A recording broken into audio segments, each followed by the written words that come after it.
Well, hello there. Welcome to On the Beat, the podcast that uncovers full frontal male nudity in cinema. My name is Laura, and I am joined by my islander, Ryan. Shadows and dust. Shadows and dust. Oh. Shadows and dust. See, I From wrote an Gladiator. ad. I wrote an ad in the newspaper, and then Ryan just showed up, so here he is. Yes. He was I the only did. one. He was the only one that Yes. responded to my ad. I'm a very sad individual. Woman 20 plus requires man 20 plus to record podcast with, to talk about wieners in film. This is how the podcast came to be. I only read so much, and all I read was like wieners and film and a podcast. I'm like, yeah, I'll do that. He didn't realize that all I really wanted was for him to come over and have sex all the time. Yeah. It was just not written, but it was unwritten. It's tiresome. Like, Yeah. honestly, my foot's never been the same. Just like it is in the 1986 biographical drama Castaway, directed by Nicholas Roeg, our second Roeg, starring Oliver Reed and Amanda Donohoe, and wow. Apparently this isn't an easy film to get a hold of, but It's not really. If you know where to look, you can find it. Incredibly rare. Man, this film is something else. So let me just drop the synopsis that I pulled from Letterboxd, which is really something, just like the film. Middle-aged Gerald Kingsland advertises in a London paper for a female companion to spend a year with him on a desert island. The young Lucy Irvine takes a chance on contacting him, and after a couple of meetings, they decide to go ahead. Once on the island, things prove a lot less idyllic than in the movies, and gradually it becomes clear that it is Lucy who has the desire and the strength to try and see the year through. Jesus. And the tagline of this film is 1 year on a deserted tropical island. Wife, 20 to 30, needed to accompany man, 35 plus, right to box 775 with details and evening phone number. Is that's the tagline? That's the tagline, but which Oh, is the Jesus. ad that was written in the paper. Based Based on a true story, which I will get into. And we don't really need to get into the director, because if you wanted to know anything that Ryan had to say about Nicholas Roeg, you would go back to our The Man Who Fell to Earth Man Who Fell to episode. Earth. Yes, I was going to say that. I covered him so well. So that good. Really, I shouldn't have to do it again. I'm going to need you to do it again. From memory. It's probably in the same notebook, but no, I'm not doing that. We're not doing that. No. Go back and listen to another one of our podcasts. If you're an Yeah. actual fan, you should have known that already. So, yeah. It's funny. I was blown away at first to learn that this is a Canon film. I love Canon. I'm wearing a Canon t-shirt right now. You're literally wearing the shirt right now. Yeah. Well, I had to change it from like an old work shirt because we left the house today. The cardinal sin. And we left the house today, and I had to not wear an old work shirt. Certainly not to another grocery store. Would have got myself in trouble. So, yes, yeah. I made you do chores today. We painted the fucking door today. It was great. I had such a good time. What else did we do? We put a draft excluder on the door as well. Okay, this is not very interesting. Okay, so the screenwriter of this film, who is Scottish, do you know him, Ryan? His name's Alan Scott. Oh, yeah, no, I used to hang out with him in school. Absolutely. He wrote the film. He also wrote Don't Look Now and The Witches for Nicholas Roeg. Oh, okay. So this film was adapted from Lucy Irvine's book, Castaway. Wow. Based on her experience on the island of Tuin. I thought it was Turin. It's not Turin. It's not Italy. Well, I know that. Tuin. Tuin. Well, it was, Tuin. Yeah, well, the way that Oliver says it, it sounds like Turin. Tuin. So, Tuin. Which is between New Guinea and Australia. And Kingsland at the time was 49, and Irvine was 24 years old. So, little bit of an age gap there.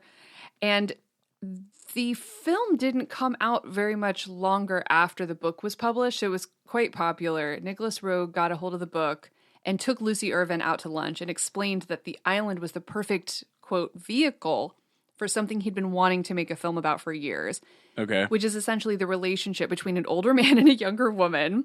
And it was never intended to be exactly like her book. Okay. And she said, I understood this, so was kind of able to watch the film without feeling too personally involved. It is an unusual film, and I reckon Amanda Donohoe played a difficult part quite well. And Oliver Reed was great too, although I wouldn't say it was his best film. Oof. Ouch. All right. Scathing. And Kate Bush, who I don't know if you knew, sings the opening song of the film. Yeah, because it's what's the song called? But it's basically a line. It's a line from the movie as well. So it's like it's like not a titular line, but it's a line that Oliver Reed says, where it's like, "Don't judge me on my mistakes or something." Be kind to my mistakes. There you go. Be kind to my mistakes. Yeah. So it's fine. It's a great song. I love Kate Bush. Yeah, I'm not a Kate Bush fan. I've grown to love the Bush over the years. Big fan. Yeah. I'm not going to say okay, anything. She was, because it just doesn't make me look it was a joke. Yeah. Kate Bush was initially actually asked to star in the film, but then she ended up just given the song. Yeah. I stick to what you know, Kate Bush. I think you're fine. She did what she knew. And Amanda Donohoe is really someone that you've seen a lot, but like she's super familiar in this movie. Yeah. But she became kind of slightly famous when she was 16 years old because she was dating Adam Ant. Okay. Who was 8 years older than her, not as big of an age gap as is in this film. And this film was her feature film debut, but she had another film that came out the same year called Foreign Body. Okay, yeah. And she was in 2 Ken Russell films after this. She was in The Lair of the White Worm and The Rainbow, both of which I love, but we probably won't talk about on the podcast because she's in Starship Troopers 3. Wow. Holy shit. Yeah, I'm like typing into my phone at the same time because I'm trying to find shit for us to talk about. Because she's in Liar Liar. Am I boring as well. You? Yeah, she is in Liar Liar. I think she's the boss. Okay. She is the boss, yeah. Oh, she's in a I remember more from TV. She's in Holby LA City, if Law I remember. And stuff. She's in LA Law. I think so. I remember more from like Holby City, like British TV, the good TV. I remember more from like TV stuff. Okay. She won a Golden Globe for being in LA Law. So. Shit. Yeah. I thought you were going to say she won a Golden Globe for Holby City, and I'd be like, I don't think so. That show wasn't that good. But, yeah. Okay. So, this film had me riled up more than once. Yeah, you got yourself a little bit more heated and emotional than usual, I guess, is what we would probably kind of say. Okay. I love Oliver Reed. Love. And I think it is strictly due to him being an incredible actor that got me so riled up because he did so many gross things and yet was weirdly respectful at the same time, at least in the boundaries of the film that we're watching, right? I think it's more that I don't know if he's being respectful, though. He's being respectful of her boundaries. I mean, I guess. Sexually. Oh, right. I mean, here's the thing, like, maybe they were fucking most of the time, but I mean, it got to a certain point in the film where obviously, he's a very sexually charged, individual. Right.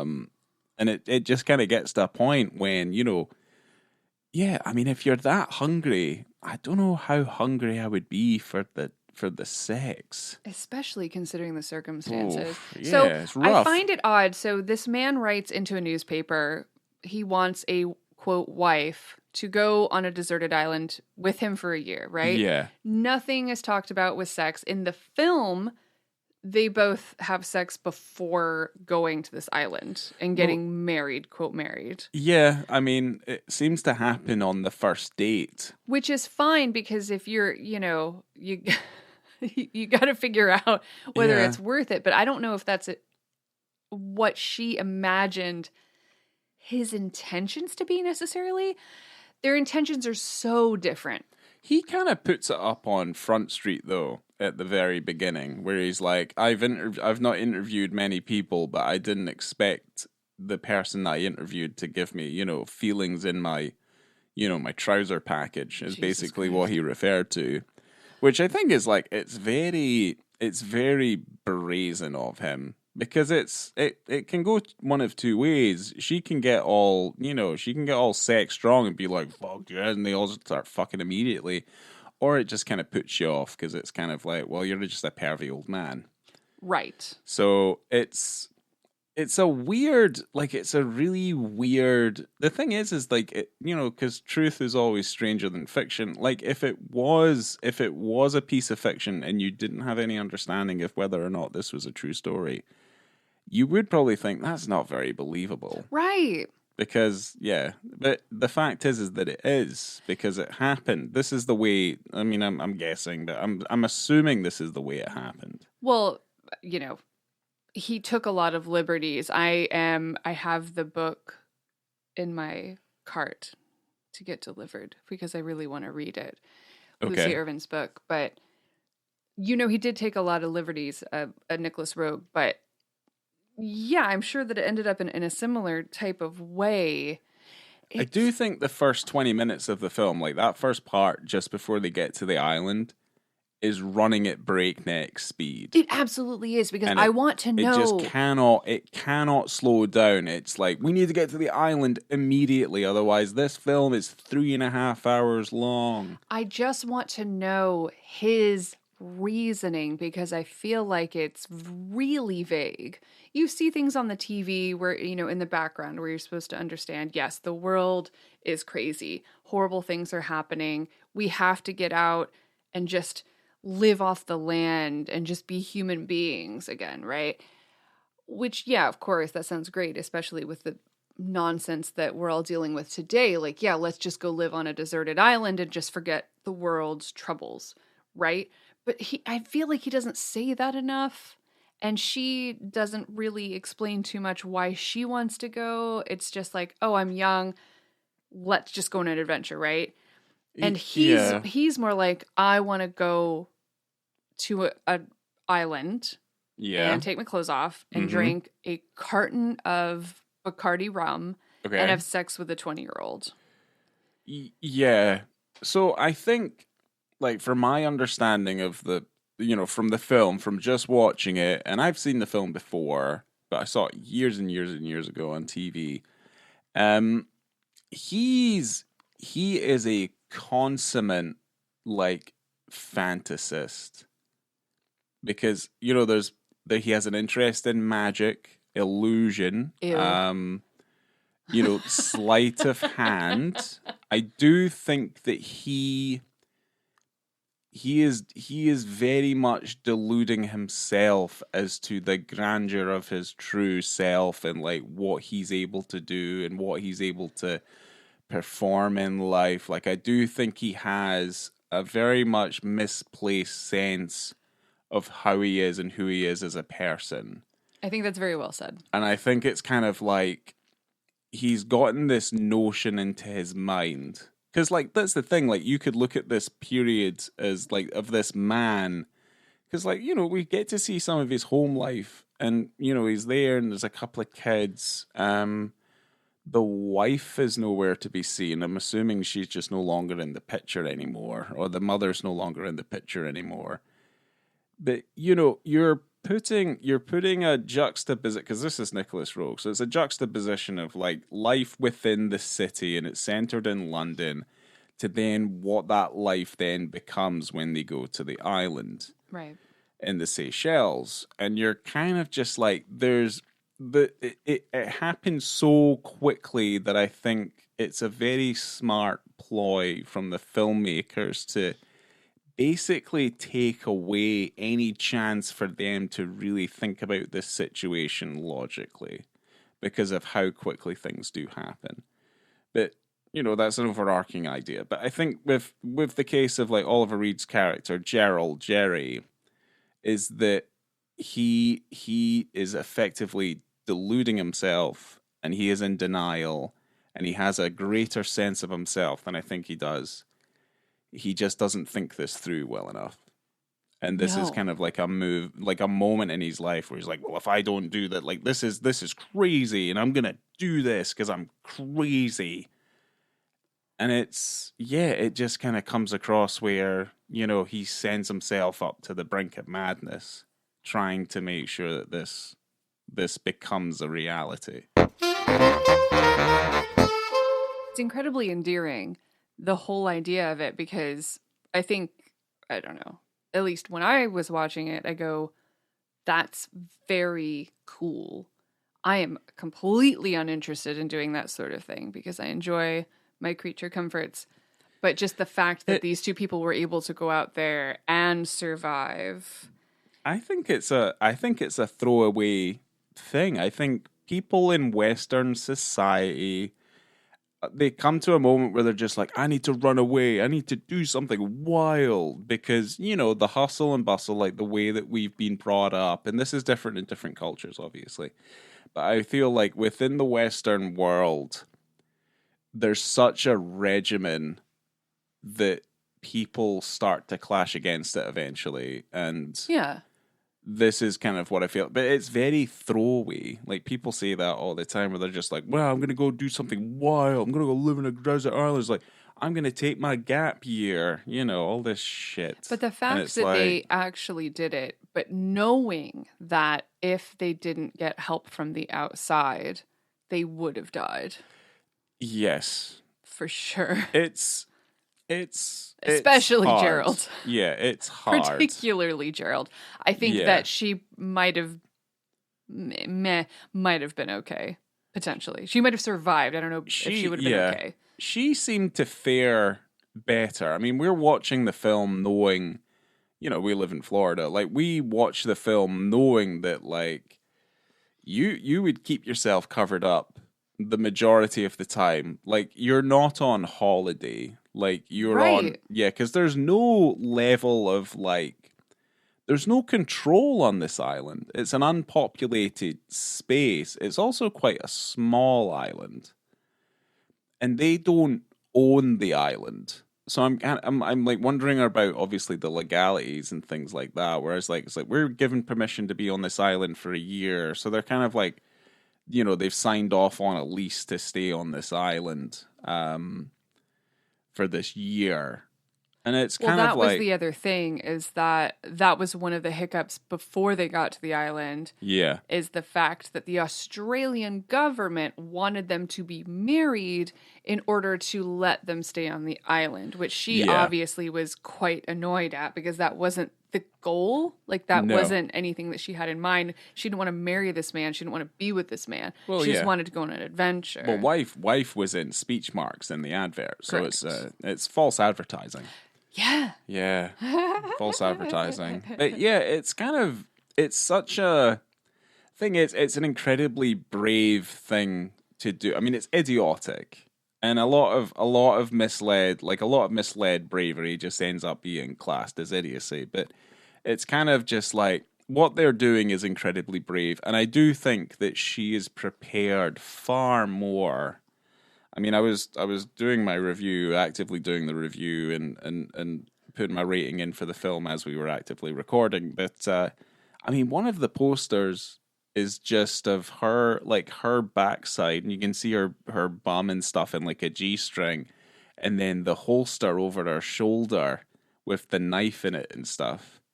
So you can tell from, like, at least from the marketing, like this is what they're trying to go for, where it's kind of like she's a strong, independent woman, she's a survivalist, she's put in this, where it's not really necessarily about that. I feel like survival is just of a, yeah, like instinctually you would be like, oh no, I'm hungry, I need to fucking do something about it. I don't know. I do think that it is about her. Like the film is about her. It's the story not about is her story. Yeah, it's not about Oliver Reed. No. If she wasn't there, he would have died. I think he's completely separate. He has nothing to do with it. I mean, well, he has a little bit to do with it because she had to do things with him in order to like keep status quo. Well, they wouldn't. But, they wouldn't be there unless, you know, she had also replied to that ad. I mean, I think the first time he does magic, I don't remember. It's before they got to the island or after. Very much before. It's before, and she sees him do magic. Does she see him do magic? Yes. That's unfortunate. That's a red flag for me. I would say absolutely not. That man does a magic trick, and you know that motherfucker's going to be doing it the whole year. He did it to He did it to the flatmate. He did it to Lara. Yeah. That's upsetting. He just pulled a handkerchief out of nowhere. As the housemate, I would have gone, pal, you're in for a really rough ride. Do not go with this old man to this island because he's going to be pulling quarters out of your ear the whole time and you can't even spend the money. Yeah. And that's going to be horrible. And it's also he recites filthy limericks all the time. Yeah. Who wants to deal with a man who's twice your age, reciting filthy limericks, doing magic tricks, and also trying to have sex with you and guilting you about not having sex with him? I don't know. That one limerick where he's every like day flicking bits of paper out of vagina is pretty funny. But he also didn't even tell her that limerick. He was alone. He was. Did that limerick alone. That's what the movie would have been if she wasn't there. Is just him. I mean, this also could have been the whole, if this wasn't a true story. That sounds like a Nicholas Roeg movie to me, where he thinks he's with a hot woman trying to have sex, but he's actually by himself. Yeah, I prefer the idea of Oliver Reed with a bunch of alcohol on a desert island doing filthy limericks and doing magic tricks just to amuse himself. And then he makes friends with a ball. No. Yeah, we've never seen that before. But I think we've alluded to the fact that from the start, his creep factor is at a 10 or at 100, depending on the dial that you have, because he makes it clear from the start, from the beginning, from the entire time that he wants one thing, and it's her on her back with her hands behind her head, submissive, ready to receive. He's a good time happy dad. Jesus Christ. That's what he does. No. He is. He's a good time happy dad. He does magic. He hangs. He runs that kids group at the swimming pool. He has open wounds on his body. He's like, splash, splash, splash. Everyone's gonna splash in the pool. Gross. He has open wounds on his legs, on his body, and he still is insistent on having sex with this woman. But I'm like, ew, what does your wiener look like? It's probably covered in sores. Ugh, I'm so grossed out. It's so uncool. Well, he did, we don't really see too much of his wiener to make any sort of logical readout from that. But you do see the state of his legs, and they're covered in sores and bites and stuff, because they refuse to wear baggy, flowy clothing. That's the thing where Lucy is nude throughout the entire film. It's also sun protection as well, because they can't have sunscreen there. Obviously, there's no way. I cannot believe that they would have brought a year's supply of sunscreen. And she's nude throughout the film, but his bits are strategically covered by palm fronds and zippers throughout the entirety of the film until near the very, very end. And it's super strange. And I don't know if it was Amanda's choice for this or not, but it's like she's in the nutty for like 90% of the film. and like totally nude. I think that well, never mind. I don't know. Maybe that's not nice to say. But I was thinking if I was going to be nude in a film, yeah, I would do it when I was 24. Absolutely. Yeah. Not when I'm 49. No, things are droopy when you're 49. Well, everyone is beautiful at all ages. I want to say it. A human body is beautiful. Well, that's even men as well. I don't want to show my naked body to anybody. Really, I'm not trying to body shame. I'm just saying, as a personal choice. I look like a marshmallow that you dropped in a puddle, and it's gotten slightly gotten wet, and it's also gotten slightly bulbous from the dirty water. That's the other thing that you brought up, is the fact that because we are living in Florida, we also understand that when you're outside, whether it be in your backyard or in the wilderness, you are covered up, because Florida is mini Australia. So you have bugs, you have poisonous plants, and you have venomous creatures, and everything's trying to get you. Tuin is it's just off of Australia, so know for a fact there's bad spiders and there's bad snakes probably on that island. Absolutely, because there's wildlife on the island. You get to see a fair amount of it. There's birds and rodents and stuff. She is running around. There. She's running around without shoes. Yeah. And fully nude is horrifying to me, because also I am an archaeologist, right? So I go out in the field, and you don't wear like a tank top. You don't wear shorts. No. You wear heavy duty boots, and you wear trousers and long sleeves, and you even have head coverings because you're out in the sun or you're out in the woods and there's Anyway, I'm reiterating the whole thing. Yeah. You don't run around naked. You're going to be covered in bites and sores, and you're going to get sick. Yeah. Which is what happens.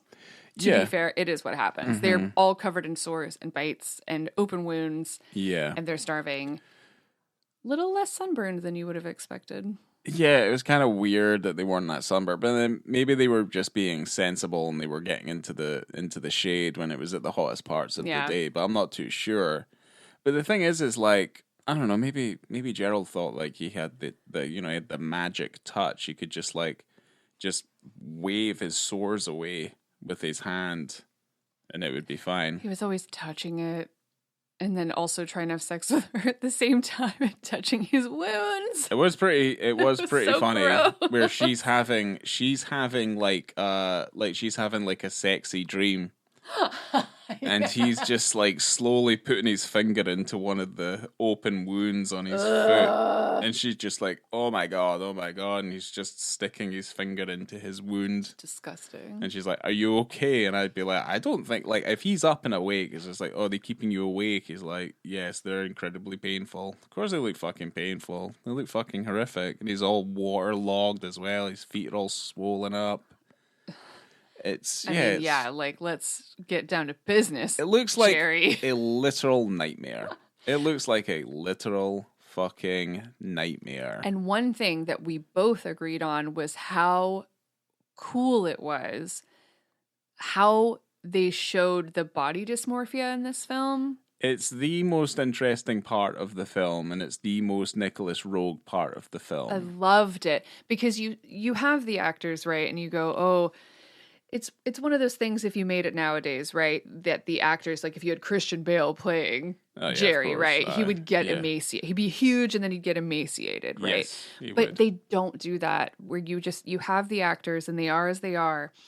And then when they kind of look in the mirror or when they're seen from a different kind of perspective, right? You can see their emaciated bodies and their ribs and their skin is sagging and they just look horrible and they look just desperate. Yeah. So the way the editing works is that for the majority of the film, we are seeing it from their perspective. So they are imagining to themselves that they are healthy when it's obvious that they're not. So they are basically seeing themselves as healthy from the day that they got there, so their view on themselves is completely warped, but really they're just in denial of like how dire their situation is. So you will see flashes of their emaciated bodies that are obviously played by stand-ins. And then you'll cut back to the actual actors and stuff like that and the way that they look normally. So I don't know. I mean, I guess like it's an interesting idea, and like in practicality, is that what they're going for? I can only assume that's what it is, because maybe, I don't know, they were just like, well, no, we're not going to actually physically starve ourselves, because it's obvious that they're cutting to people who are, they're very, very skinny, like very skinny. Like the skin is hanging off of them, like skinny. So, I mean, you maybe could just suck in your tummy like really hard. You could, but even if you do that, the skin is not rippling as if it's like, it's like removing itself from the fatty layer of your muscle, basically, because it's just been eaten away by starvation. So, yeah, it's rough. But what we all know is that because when we all get hungry, we all get a little bit grumpy. Yeah, absolutely. I've seen the Snickers commercials. And that's kind of what happens on the island, is they get super grumpy with each other. Just like a regular married couple. Like, very grumpy. Yeah, I don't know. We don't really argue that much. Only shouted at you twice today. I mean, that's an improvement. So wait, what you're talking about? I feel like you're leading into something. You're leading into the fact that they get really grumpy. Well, they get really grumpy, and you can tell because they're getting very like aggressive with each other, and they're shouting and stuff. Because you brought it up as well. You were like, "Well, she's not gonna stand there and just take all of his shit either." There was several times, and I don't know, maybe I just do this all the time. Anytime I see a woman in a film, I'll pop my feet in their shoes, and I just think to myself, if I'm on an island, I want to take my clothes off. I just want to have a good time, but then you also have to survive. But then you are there with a man who you don't really know, and do they even really get to know each other at all? To be fair, throughout this entire ordeal. She's asking him questions, though. Is he answering them properly? No, I don't think he is. But I think it's kind of like he's also fully aware of the fact that she's also writing and she's doing a project. And it's kind of like, I would probably be in the same boat where I'd be like, well, no, I'm not going to just give you the information, because that's not how this is going to work. Yeah, I mean, it is clear that she is writing a story throughout this. And I was reading, and I tried to find the website or the news article that I was reading again, where it was written that his intent on this whole trip was also to write about his experience. But then she excelled in it rather than him. So he was a little bit butthurt about it. I do feel like maybe, like she's a little bit more proactive about it. But absolutely. He's dealing with all sorts of fucking ailments. You know what I mean? And it's, It just, because Oliver Reed is so intense and magnetic, and he really just eats it up all the time. You're just watching a man eat an island like the entire time. Yeah, he's just eating it up. And the fact that she, as her character, is not worried. She's not afraid. No. Do you know what I mean? And I know that he's covered in sores and his feet are all swollen and disgusting. And if she ran, he couldn't catch her. Of course. But he's a big guy. I don't know. I get afraid. Men are scary. Just the fact that they're alone out there and they're relying on each other. And he's getting aggressive and getting scary and always talking about having sex with her. And that's the last thing on her mind. She's trying to survive and keep healthy. The fact that later in the film, the only way that they are surviving is because of the help of other people. Yeah. She completely stops having her period because she's so malnourished. But he still keeps talking about wanting to have sex. Yeah. I'm like, she's just trying to live. Yeah. You're like, yeah. Yeah. Sure, totally. No, it makes sense. It's kind of just like, But that's the thing, like, it's his, it was his dream, it was his vision, and he doesn't want to accept that it's closing down. He was like, we're going to survive on this island, we're going to do this. And it's the exact same moment that happens later in the film when they become too self-sufficient. Because they have to bring resources in from the outside world, basically. Which pisses her off because that was not the original intent of the journey. No. It was to survive based on your own wiles and growing your own food. But they already failed at that, though. Yeah, like, that's the thing. They failed catastrophically. Yeah.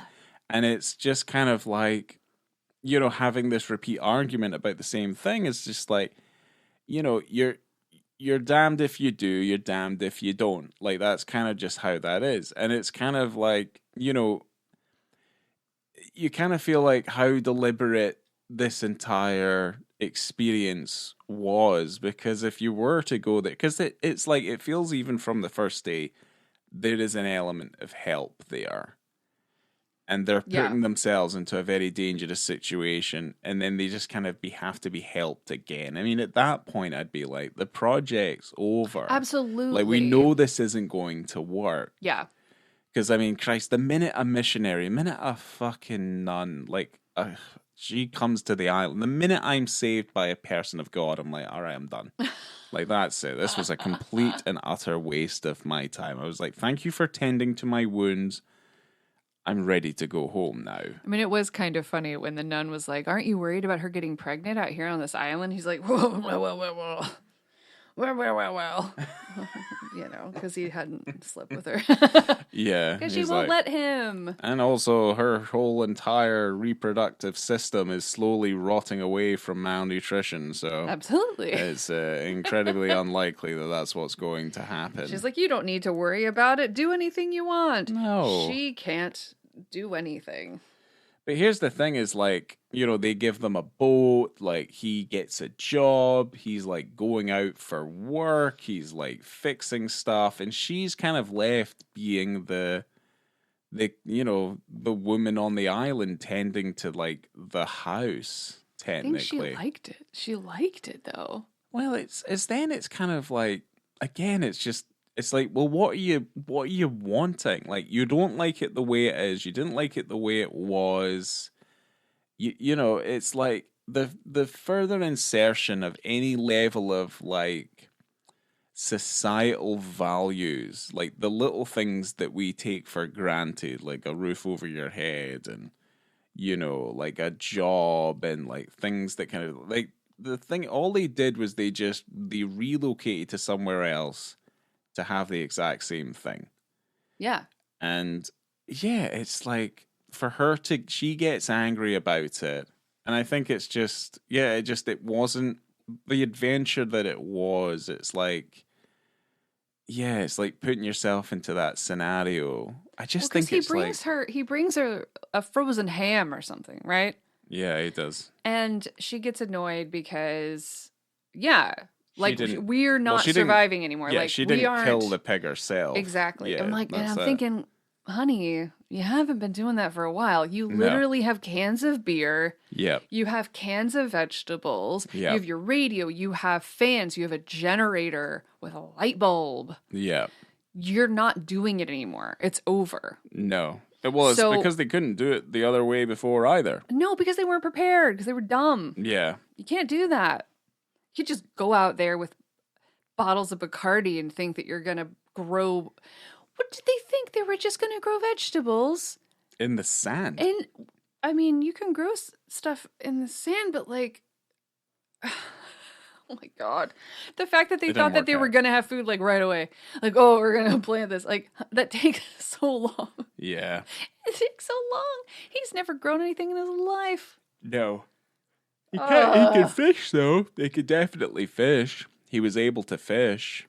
But I think, like, you know, I think the film, like, the story, yeah, it's just, you know, but by the time, because, you know, obviously the journey is going to come to an end. And effectively, like, you know, if God is there, in inverted commas, you know, the heavens literally open and they bombard the island with like a typhoon or a hurricane. Yeah. They finally made the structure that she'd been asking for months and months and months. Yeah. And they had a so-called house on the beach. They did. And yeah, a storm comes through. And yeah.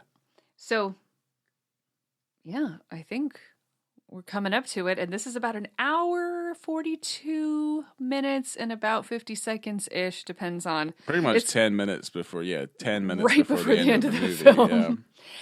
And this is kind of just after Lucy has made an alter ego in the film, right? She's made an alter ego called Rosie in order to satisfy Gerald's advances, because it's just constant. The need for sex, the need for intimacy. Yeah. He cannot deal, and it's probably incredibly annoying for her. So she's like, all right, well, the time is timey-wimey. It's been kind of hard to decipher how long they've been there. Yep. And she just decides to make herself different. Yes. She puts lipstick on. She makes her hair different in order to make this different persona, to make it so she can deal with having sex with him, because she, as Lucy, is not interested.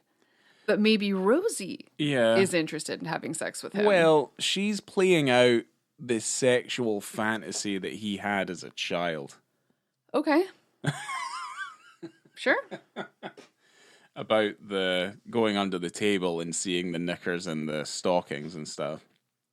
Yeah, I mean, he honestly just wouldn't shut up about being a full-on pervert the whole movie. Yeah, it wasn't great. And the thing is, God chose to destroy everything on that island. So it's like at this point, Rosie, her alter ego, has unlocked his nonsense boner fantasies, right? Much, and so at this point, he believes that he has full access to this human being. Because before, he was pretty... he wasn't necessarily hands-off, but he understood that no means no. But now, no means nothing. Nothing, yeah. It is just, you are mine now, and I will do as I please. So, a typhoon encompasses the camp. Things are going wrong. Typhoon is encompassing the camp, and as soon as this begins to happen, instead of trying to salvage anything or tie down the camp, I don't think they can do anything. But I feel like you would give it a shot, because you could hear it coming, right? So you would kind of get a feeling that there's a storm coming, right?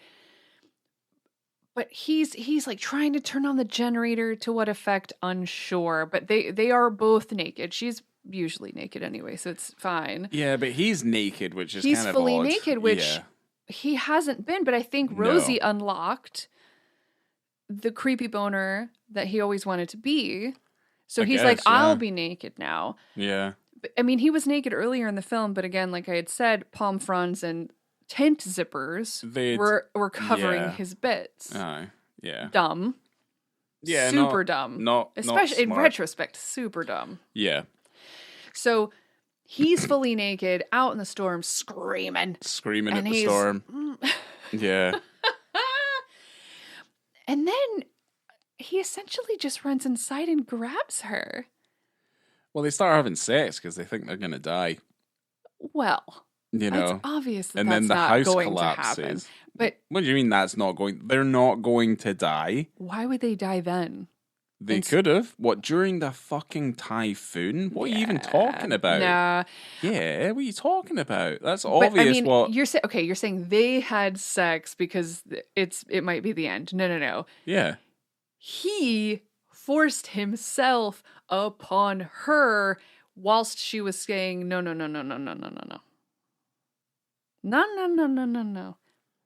I don't know. I can't remember. She was. Right. She was not interested. Okay. She kept saying no because she didn't get to turn herself into her Rosie persona. And she is just Lucy, who is uninterested in having sex with this man. Yeah. And yeah, I mean, it's not like, you know, when you talk about a man forcing himself upon someone, like, or someone forcing themselves upon someone else, it's not like as traumatic as things that I've seen in the past, but it's still just like, Jesus, man, just get your head out of your ass. This woman's not interested. Yeah. No, I got Leave her it. alone. I got it. Well, the house collapses. A big tidal wave comes in and just collapses the house. trying to get me off my rant. Yes, Yeah, the house kinda. collapses. Yeah. Yeah. Because like I don't remember that. That's not clear. She was trying to push him off of her. Okay. Well, I mean, also Probably because she was like, I need to get to safety, and yet I have this man on top of me who's twice my size. Yeah. Aye. And it's wet. It was flooded. There's a lot going on, basically. Oh, absolutely. And there's a typhoon, and it's very much the way it is. There's no structural integrity whatsoever. No. And yes, either way, the fucking house comes down, and yeah, I mean, that's the scene's not like, in terms of, you know, how we cover things and stuff like that. The scene itself isn't. It's not great. It's cut together it's very fast. Like wildly fast. Wide shots, like it's there. It's a blink and you miss it, basically.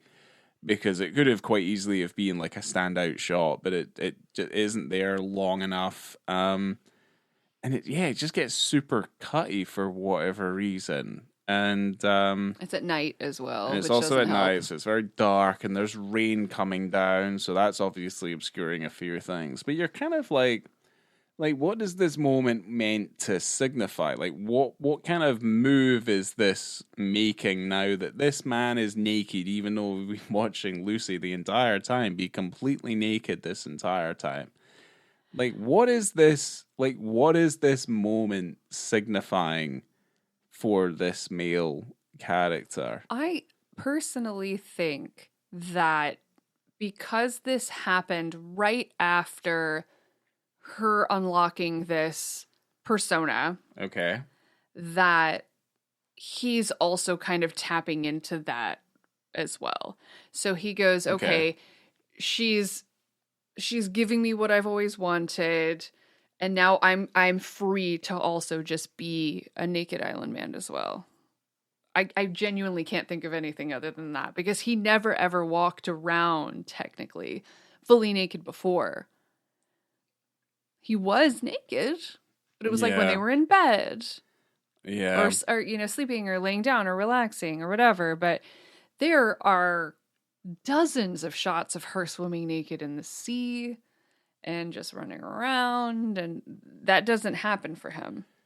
So I don't know. I mean, that's the only thing I can really think of, is that maybe it's because he finally got laid that he feels like he can be open and free with the island. Now, I don't like that, but then I don't have anything else to kind of like back it up. I'm not saying I like it either. Well, I don't, yeah. Well, I mean, like, if that's like what it could potentially mean, then I'm not kind of interested. I mean, I don't really like the scene that much anyway. I'm kind of just like, okay. I was like, this is basically the world telling you this is a bad idea, and we're going to destroy everything in your wake, and we're going to remind you that you probably need to go back to London. Well, that's pretty much what that is. This should have been happening the entire film. He should have been naked with her the entire film.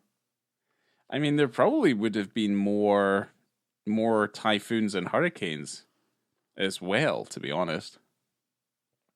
Yeah, if they lasted more than a year, which they did. Yeah. Yeah, it's kind of, there's a horrible imbalance about the whole thing. Yeah. It's probably the worst one. It's probably the most. Yeah, it's probably that's hard, because you do have countless films where there's female nudity throughout, and then no male nudity whatsoever. Well, here's the thing: like, so the minute that they are left on the island alone, she immediately takes her clothes off, and then that's her for the rest of the film. So, the moment they get dropped off. Yeah. Okay. Yeah. Aye. So I mean, he's not that. No. You know what I mean? So I mean, But also, hold on. But there are parts, like I was saying, there's palm fronts and there's zippers. Like it's alluded to the fact that he is naked, but that was a choice by the filmmaker to cover that up. Either it was a choice by the filmmaker, or it was dictated by Oliver Reed, or dictated by the ratings board, to where like, oh yes, we can have the female naked at all times, fully T to B, totally naked, right? But we could only see Oliver Reed's penis one time. Yeah, but I don't think with Oliver Reed that would ever have been a problem with him. I don't think he has an issue with it. This won't be the first time we cover him anyway. No. You know, I don't think he has an issue with that, like, whatsoever. No, I don't think so either. So I do think that it's either on the part of the distributor, the ratings board, or Nicholas Roeg himself that decided, I'm not showing that wiener more than once. All right. Because what other reason is there? Well, there's none. It's weird. Yeah, there's none. So Lucy Irvine herself had said, in terms of making the film and, you know, talking about the nudity, she said, well, naked on a desert island with Oliver Reed, it was a tabloid fantasy, wasn't it? And she said he was an alcoholic and his behavior was erratic, but he was always a courteous and good actor. His personal life wasn't working, but he never crossed any lines professionally. Yeah. So those were her words of... Good boy, alcoholic.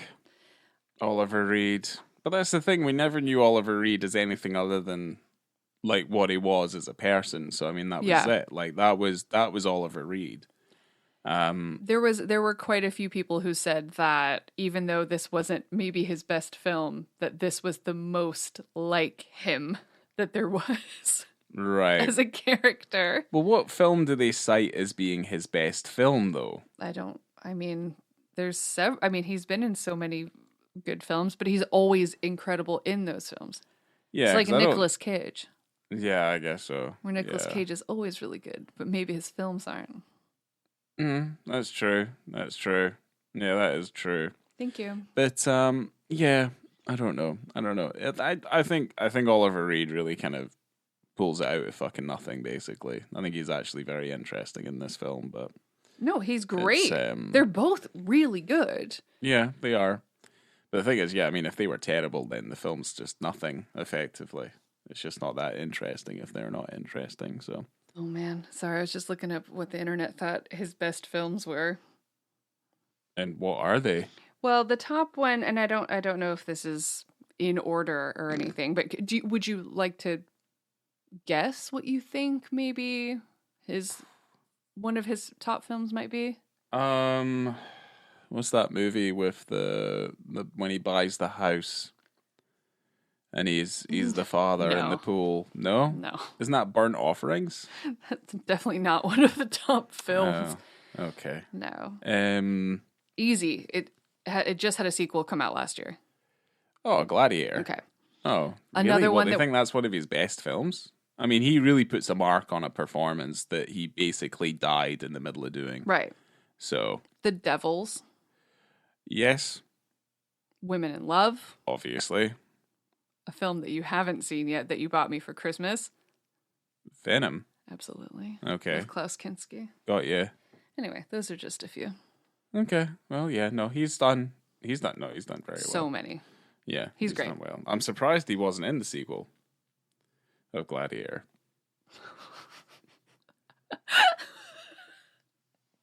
So that was my feeling on that one. No, they're not going to do like they did in that new Alien movie. You know? Or like what they did to Carrie Fisher in fucking Star Wars. Exactly. We don't fucking need this. Horrible bastardization. Yeah. I don't need this. Okay. Yeah, just say 'em. So in the book, Lucy Irvine described Kingsland as poor whining man with bad legs. And I was curious because they had bad legs. He did have bad legs and swollen feet. But they got married, and I was always curious. Not always. I'm just recently curious. I didn't wake up thinking about this. I mean, it's the first thing you've been saying every morning since we... Did they get a divorce? Okay, so she left him in June. I wonder what Lucy Irvine's up to right now. I wonder, did she get a divorce? I actually could tell you. Okay, so she left him in June of 1982, which was 12 months after she arrived in Tuin, that he refused to grant her a divorce. Right. Yeah. So he ended up having 7 children from 5 different marriages. Okay. He passed away in 2000. Okay. He was 70 years old. Uh-huh. Lucy is still alive. She has 3 children, and she founded a non-profit animal rescue called Life, which is the Lucy Irvine Foundation Europe. Okay. And over 200 dogs have been successfully adopted to the UK. Huh. So nice. Yeah. But that's the thing. She was never granted a divorce. Yeah. He had all these illicit marriages and obviously these children and stuff like that. So basically, did she just remain married to him until he died, basically? Probably, yeah. But it probably didn't take that long because he was so much older than her. Yeah. So it was like just 20 years. So she was in her 40s. I mean, that's fucking 20 years. That's 20 years of being married to someone that you've... Yeah, I mean, I guess she just... Well, I mean, she wouldn't be able to get married again unless he granted the divorce. Yeah. Or he died. That's fucked up. Yeah, well, he's a mess. So in terms... Well, he's also in the grave, so it doesn't really matter, yeah. Yeah. In terms of visibility and context, like, man, context would be like 5 because, yeah, why wouldn't you? Well, I mean, gosh, we were just arguing that they needed to have all these clothes on, so whatever. Yeah. I'm going to give the whole thing visibility and context 1.5. You don't see a lot, and it really depends on the lighting. So if the lighting on the TV is quite high, you can probably see quite a bit more. It's just really dark. Yeah. But honestly, we've talked about this for quite a long time during this episode, just the fact that he contextually, in comparison to her, should have been naked just as much. Yeah. Considering also how much he wanted to have sex with her, I think he maybe would have been naked a lot more. So I think that's really... I don't know. I just think that's not good on the part of either the filmmaker or whoever was distributing the film and the ratings board, potentially. I just don't understand why he wouldn't have been nude. But anyway, Ryan, what do you think? I don't have a lot of thoughts on the scene itself because I just don't think it's particularly good. But we have gone over it a lot too. Yeah, we have gone over it a fair amount. So I will just kind of say I'll give it a 1. Yeah. And I'll just leave it at that. Okay. Because I just don't think it needs to be discussed any longer. For the film, it's so funny. I'm gonna give it. I gave it a 4. I really liked it. I just thought it was super interesting, and I thought, man, it's also absolutely gorgeous. I don't know, the films wouldn't be made the same these days. It almost looks fake. It's just so beautiful. The underwater shots are absolutely amazing. The sunsets are beautiful. The scenery is gorgeous. I think the way that it's edited is really, really interesting. And I just think the film is very, very fun. And I would definitely watch it again. What do you think, Ryan? I mean, what would I rate the film as? So I gave it 4 because I do think the performances are good. And when the film is good, it's really good. Yeah. It probably deserves closer to like a 3, though, I think. Because like the more you think about it, and the more I thought about it, I was like, okay, so it's got a couple of good central performances. The cinematography is very nice. I think they capture the island well, and I think they do a good job of capturing just the essence of what this story is all about. But it's probably just a little bit long, and I think also as well that, like, you know, just a couple of things about it that I'm not particularly keen on. Certainly that dick scene is fucking pathetic.